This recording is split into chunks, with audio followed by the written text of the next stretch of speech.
तर आज आम्ही निघालो नडा या गावातील सातपुडा पर्वतरांगांच्या मध्ये असलेले अतिशय प्रेक्षणीय आणि धार्मिक स्थळ गायमुख येथे. नडा हे गाव अमरावतीपासून जवळपास 76 किलोमीटर अंतरावर आहे. अमरावतीवरून चांदूर बाजार, घाटलाडकी फाटा, पिंपरी आणि माने या गावावरून तुम्हाला सहज नडा या गावी जाता येईल. नडा हे गाव मध्य प्रदेश राज्यातील बैतूल या जिल्ह्यातील असून ते महाराष्ट्र आणि मध्य प्रदेश या राज्यातील सीमेवर आहे.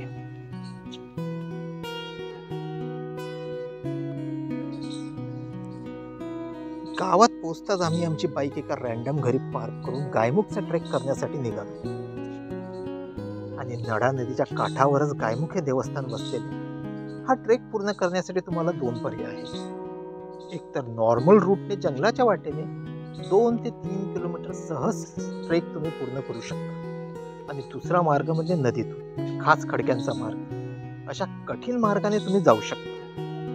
सोप्या मार्गाने जाणारे आम्ही अजिबातच नव्हतो. त्यामुळे आम्ही कठीण मार्ग निवडला आणि खळखळ वाहणाऱ्या नदीने आम्ही आमची पडपड सुरू करून आम्ही आमचा ट्रेकचा श्री गणेशा केला.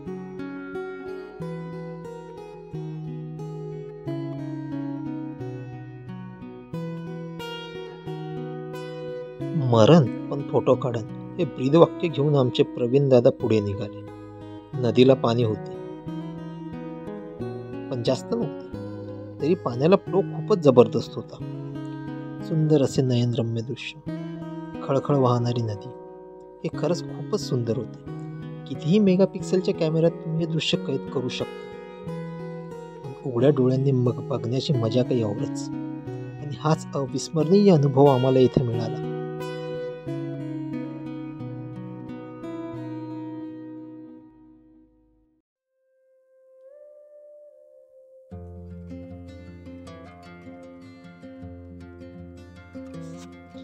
हा ट्रेक सुरू करायच्या आधी पावसाच्या धारा सुरू झाल्या होत्या. पण आमचे काळे पडलेले थोबाड पाहून वरुण राजांनी पण विश्रांती घेतली. मग काय, दमट वातावरणात पावसाच्या धारेचे रूपांतर आमच्या घामाच्या धारांमध्ये केव्हा कन्वर्ट झाले कळलेच नाही. येऊ दे घाम, नको तू थांब, रस्ता आहे अजून बराच लांब, अशा पानसट कवितेच्या ओळी ऐकून आम्ही आमचा ट्रेक परत सुरू केला.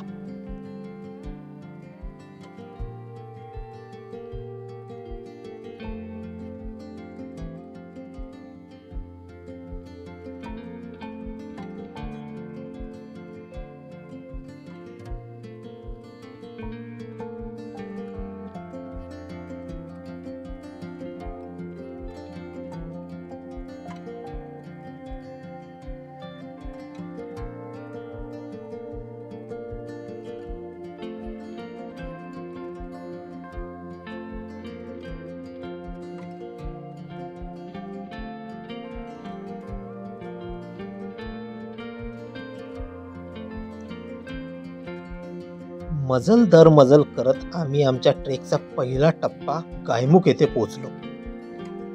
आणि येथे येऊन मी स्वतः शॉक्ड झालो, कारण येथे कोणीच नव्हते. हे दृश्य बघून कळपातून भटकलेल्या वासरासारखी आमची अवस्था झाली. भली माझ्या घरचे मला अतिलाडाने कधी बैल किंवा बिनलंगदाचा सांड्या म्हणतात तो भाग वेगळा.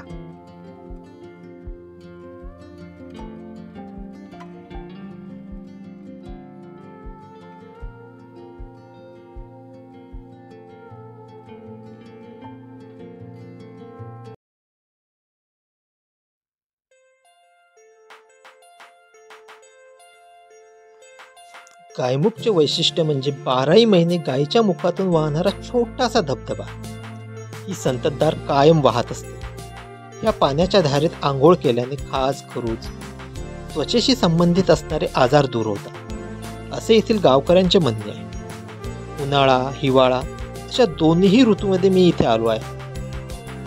पावसाळ्यात आणि त्यातल्या त्यात श्रावण महिन्यात येण्याचा हा माझा पहिलाच प्रसंग. पण जेव्हा जेव्हा मी इथे आलो तेव्हा तेव्हा मी या जागेच्या प्रेमात नव्याने पडत गेलो.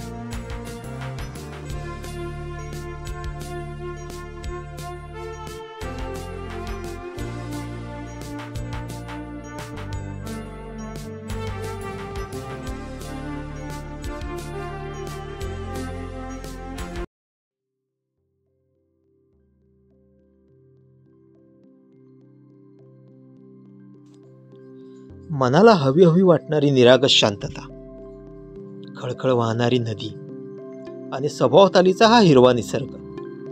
इथे येऊन आमचा सगळा थकवा दूर झाला. शहरातील धकाधकीचे वातावरण, जावा, पायथन, CPP मध्ये असणारे डेटा स्ट्रक्चर यापेक्षा निसर्गाचे स्ट्रक्चर मी खूप मिस करत होतो.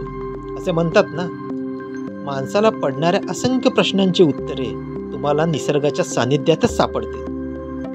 म्हणून प्रत्येक व्यक्तीने धावपळीच्या कामातून थोडासा वेळ काढून असा हा एखादा निसर्गरम्य ट्रेक नक्कीच करावा.